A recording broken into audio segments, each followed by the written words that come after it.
Welcome to the weekly market recap with SC Securities. Let's have a look at the latest developments in the Sri Lankan economy and financial markets.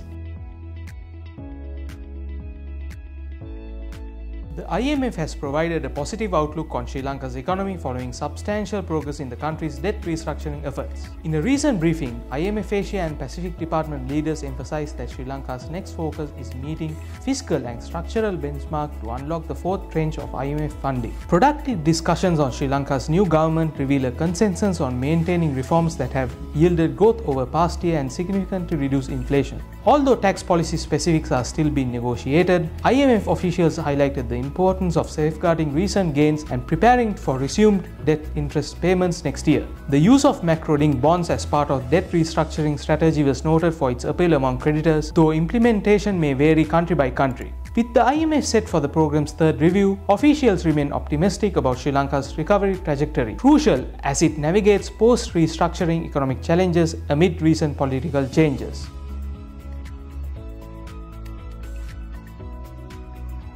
Sri Lanka's Central Bank Governor Dr. Nandalal Weerasinghe hinted at possible easing of the country's monetary policy, stating that any decision on rate cuts will be based on economic data reviewed before the November 26 policy meeting. Addressing Bloomberg, he emphasized caution, noting that the central bank will evaluate the latest indicators to determine if conditions justify a reduction in interest rates. Bloomberg intelligence forecasts predict policy rates will remain steady through the end of the year. Since April 2023, rates have been slashed by a cumulative 725 basis points, responding to a deflationary environment. However, the ongoing parliamentary elections scheduled for November 14 are expected to delay the upcoming IMF program review, with budget discussions postponed until early 2025. Dr. Weerasinghe reassured that Sri Lanka remains committed to IMF program parameters, with expectations to finalize a staff-level agreement by year-end, though IMF board review will be deferred until the 2024 budget is in place. Investors will closely watch data-driven decisions and adherence to IMF benchmarks, critical for Sri Lanka's economic stabilization efforts.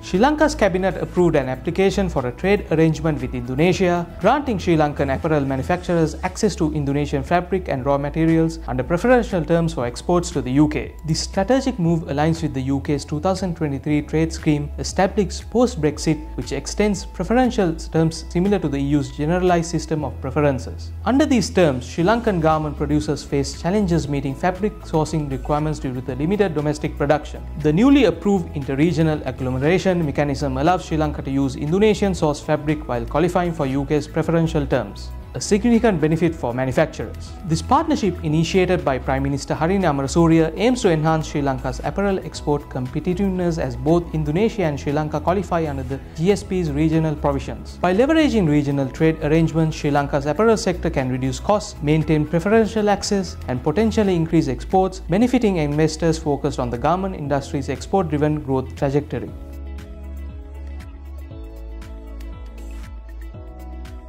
A delegation from the Sri Lanka Greater Mekong Business Council recently visited Thailand to explore business synergies and prepare for a free trade agreement set to activate in January 2025. Organized by the Ceylon Chamber of Commerce, the mission aims to capitalize on FTA benefits including bolstered foreign direct investment, expanded trade channels, and strengthened bilateral relationships. The delegation of 11 Sri Lankan business representatives spanning industries like pharmaceuticals, tourism, agriculture, logistics, and finance engaged in industry sessions and interactive meetings with Thai business leaders. Key highlights included discussions with the Thai Chamber of Commerce and Thai Sri Lanka Chamber of Commerce, which facilitated B2B meetings, fostering connections across key sectors. Site visits to the Amata Nakhon Industrial Estate and Sri Thai Superwear Factory provided insights into Thailand's industrial operations, highlighting potential areas for technological and operational collaboration. As the FTA launch nears, investors may anticipate increased business flows and enhanced export-import dynamics, underscoring the strategic potential of the Sri Lankan-Thailand trade partnership.